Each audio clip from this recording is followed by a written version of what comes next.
All right, what's up, everybody? This is a new show style that I'm trying out, Touch Report.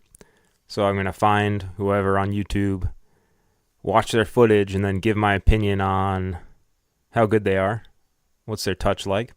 I came across this guy's channel, I don't even know how long ago, maybe like 6 months ago.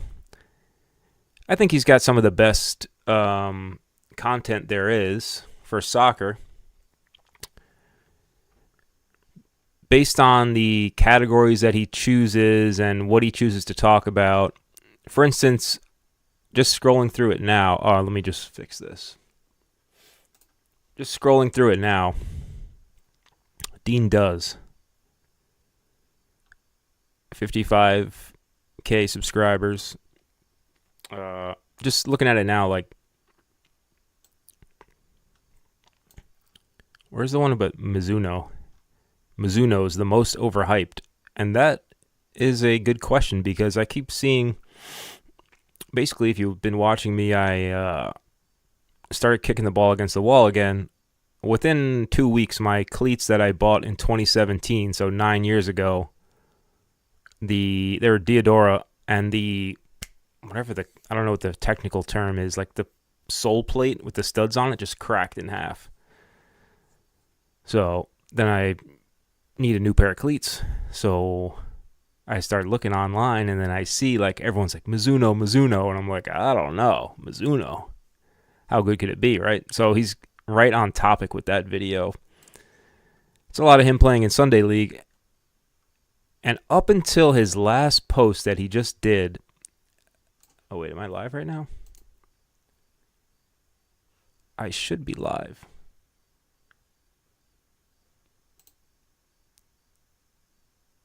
All right, maybe now I'm live.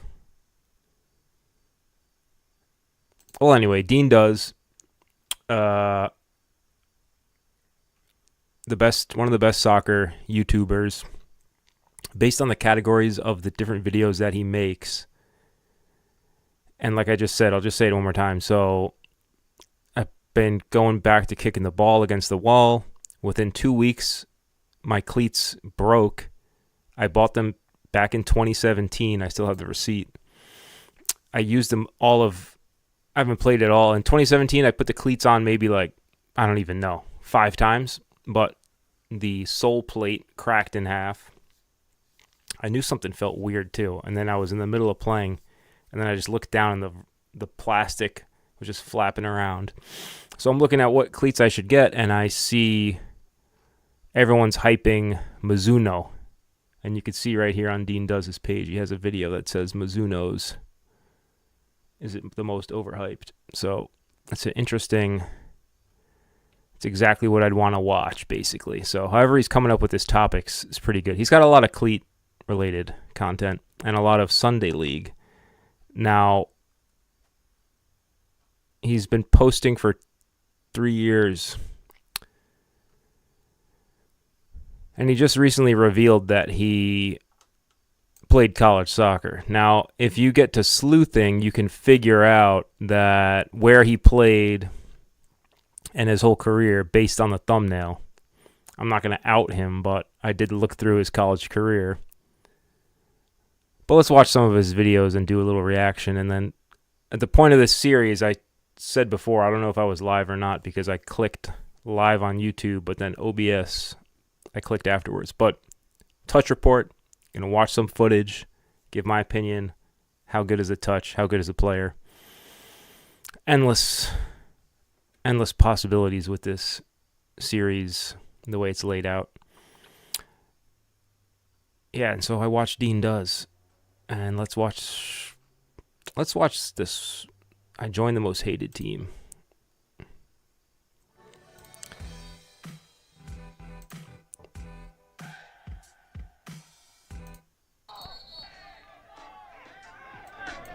We've won this tournament multiple times, which means we've earned the opportunity to represent the US in Korea. But after what happened last year, people started questioning if we deserve to go. This year, with the rules changed, we'll see if we can win it again. Is that gay? Oh, how do I intro it? Yeah, that was gay. Alright, ladies and gentlemen, if you guys don't know what this tournament is, it's pretty much the World Cup for Korean Americans. I made a bunch of videos about this in the past, so if you don't know what it is, just go check those out. But pretty much we're representing LA, California, and all the states are gathering in one spot, and the winner of this gets to represent the USA and go to Korea for the Olympics. Just watch the videos, you'll see what it is. My team has won this multiple times in the previous year. All right, let's take a look at the quality. Let's see how good it looks. Obviously, we're not going to press like PSG 24/7. We're going to sit back and we'll dictate on.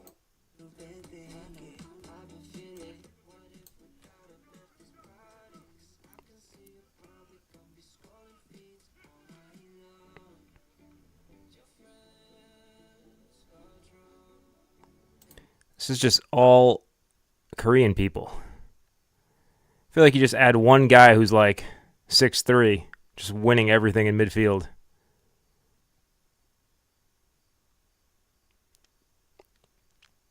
See, it's tough to really get a gauge for how good the quality is when you watch video from the side.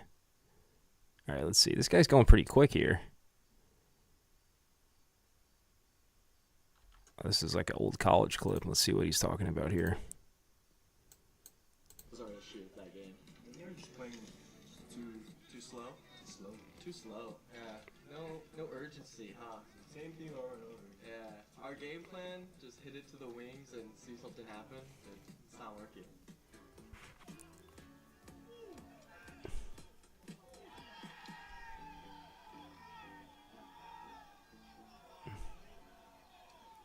So the thing is, I'm not gonna say I'm in the center of the controversy. Oh, post the whole video with that So the thing is, with that angle. I'm not gonna say center of the controversy of our team. I'm definitely involved, which I really shouldn't be. God, I barely even speak. See, this is like a whole plot-based video, but I just want to see him taking touches on the ball. I guess we can look at this now.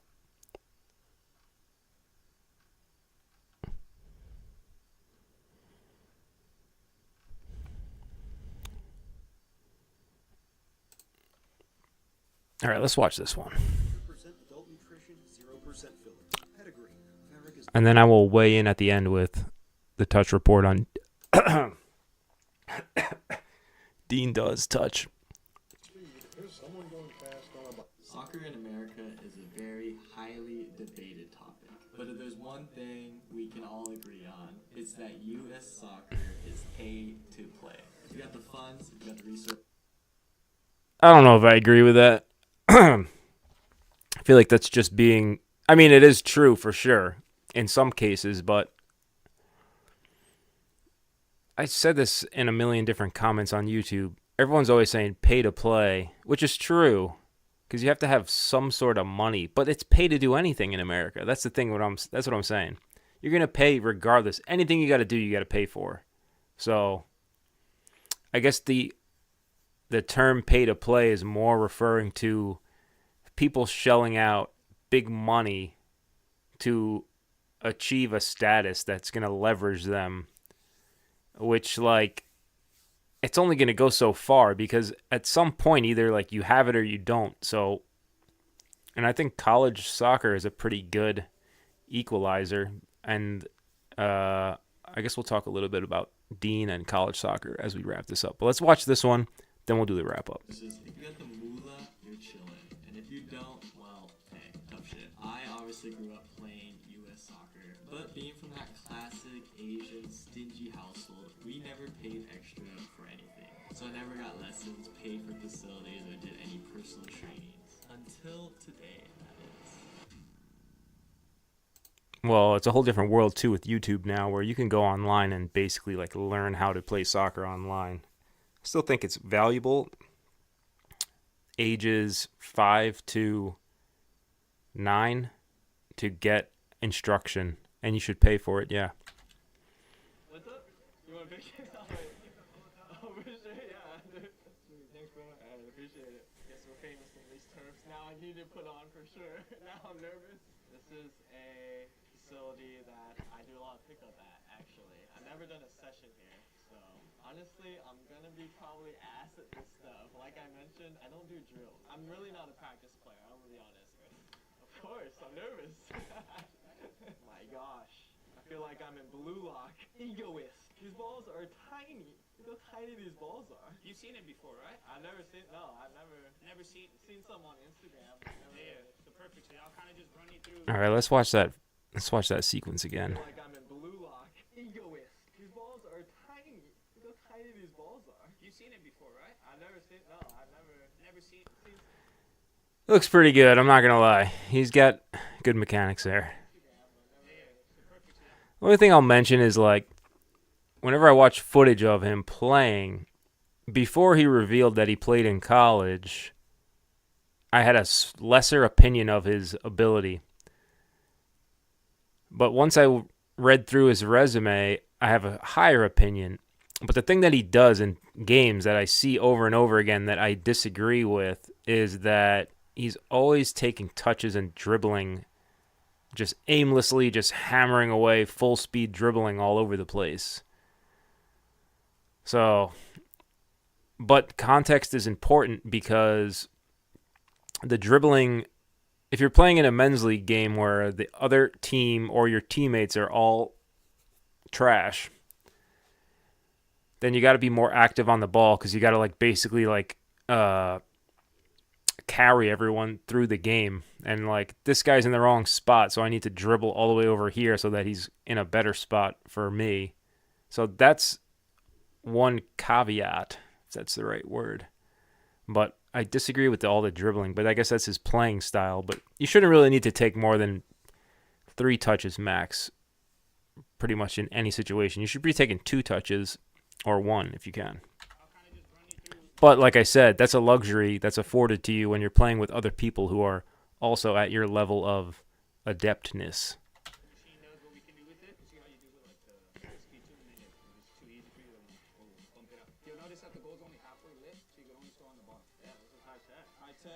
Don't be nervous, bro. Oh. There we go. Easy.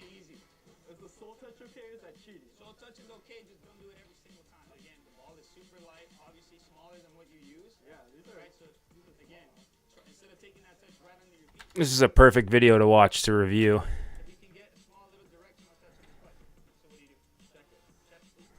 Check your shoulder easy. This one I actually might suck at. I never took my shoulder. Adjust. Perfect. Wait. Foot again. Good touch. That's a good touch. Oh. This looks like it's fun, but the dude coaching him through it, that would piss me off. Because let's see this guy jump in first. If you're better than me, which you're definitely not, then you could talk. But until then, it was like, aight. Hey, what are we doing here? You did better on that one than the ground. No, I feel like I switch off. That's what I feel like. Alright guys, I'm gonna keep it real. I felt like an absolute bot at this blue lock training facility thing. It was just something like I'm completely not used to. But hey, you know, we're trying to get better. Training for Korea. That was a little bit better. Being uncomfortable. But yeah, I mean, I'm just not the most technically sound player. Like That was right there. It was good up until the finish. Let's watch it again. So he gets it up high. Perfect touch with the instep because it's right within where he needs to play it. But what he should do is just plant on the right leg and then just hammer it with the left. But instead, what does he do? He like takes too many steps and waits for it to bounce. And then he plays it with his right. Maybe that was part of the instruction, but that was like halfway good. That was good there. That was perfect. He cut off that second clip.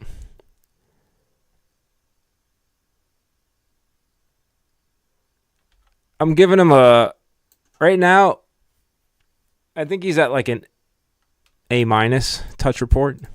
gotta get aware of what's going on, but there's no way I'm standing that shit like this. Like I'm not that guy. This thing was also pretty spendy. It was around $400 per month for about 4 sessions. I'm gonna take what I learned from this session, steal it, and then go to my local park at the mall and just bust $400 a month? But the facility was super high tech. It was pretty cool. The AI scoreboard would tell you like your accuracy, your speed of play, your challenges. It honestly felt like Blue Lock. Like it honestly felt like a video game. I'm struggling here. First time you're doing it, again, it's a little different ball, different environment. So, but after a few times, you get used to it. But again, like, All right, ladies and gentlemen, we are at the field.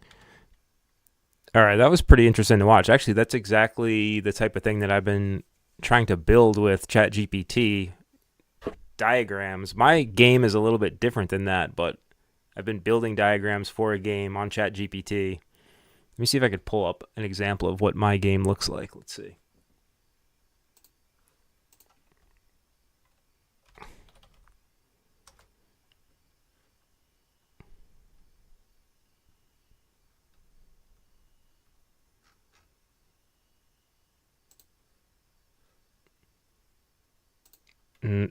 No, I can't find it. But it basically is like a similar design to what we just watched. All right, now we're going to watch game footage. Let's see what it looks like.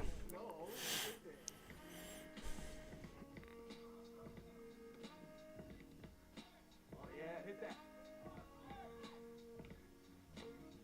Okay, touch.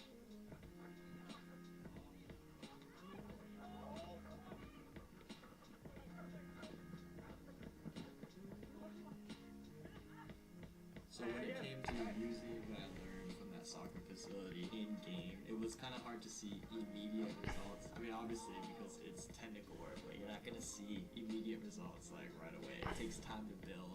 Maybe I did feel my touch a little bit sharper, but definitely my finishing was, yeah, it was still what it is. I think it's just in the real game you don't touch the ball that much, like as like that facility was shooting balls at you. Pause. And also like half the time you touch it, it's not under like crazy pressure. Like you should be able to deal with it if you play and you're comfortable. So only like those 1 or 2, 3 times it comes like real crucial that your technique is on point. But yeah, I mean a lot of times that's when it's a goal scoring opportunity. So all it takes is 1 to 2 or 3 times to get a goal.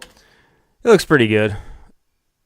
Looks like he's more of a pace guy who relies on pace, taking touches, going at people. Not necessarily a touch master. Maybe an A minus, B plus sort of touch level that I'm seeing. I think I'll give him the A minus. Looks like he's got what he needs in terms of touch, but there's just like little details that are slightly off. It's kind of interesting to see the differences in the first touch and how he takes the first touch and then what his game is built around with speed and pace. But this is Deen Does. If you haven't watched his channel, it's pretty good. If you are Deen Does and you're watching this, I sent you a email for a free copy of my book right here, Soccer American Style Journey to the NCAA. You can check it out on Amazon if you haven't. And I'm also doing a free book giveaway. You just go to my website and look for the book giveaway link. Click on that and get yourself a copy while supplies last. But the final verdict on Deen Does is going to be, I need a soundboard. Maybe I'll start taking this more seriously, but I will give him a minus. His channel gets an A though, because he's got everything you'd want to watch. But if you have enjoyed this stream, hit the thumbs up, like button, share, whatever